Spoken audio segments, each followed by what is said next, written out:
শহীদি মওতের যন্ত্রণা পিঁপড়ায় কাটার যন্ত্রণার চাইতে বেশি কিছু নয়। শাহাদাত হচ্ছে এপারে মওত আর ওপারে আল্লাহর সঙ্গে দেখা হয়ে যাবে। শহীদি মওত হচ্ছে আল্লাহর সঙ্গে দেখা করার একটা সেতু বন্ধন, একটি সেতু, একটি ব্রিজ, একটা পুল, একটা সাঁকো। এপারে দুনিয়া, ওপারে আল্লাহ পাকের সঙ্গে দেখা হবে। সুবহানাল্লাহ। ভাইরা, ইসলামের জন্য যারা জীবন দিলেন, যারা শাহাদাত বরণ করলেন, তারা জাতির সম্মানের পাত্র।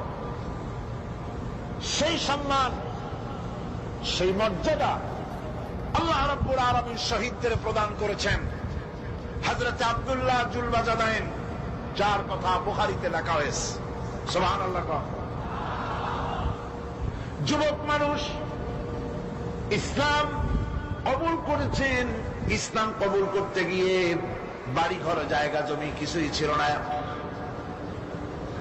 ছোট্ট অবস্থায় বাবা মারা গেছে, চাচার ঘরে লালিত পালিত হচ্ছিলেন।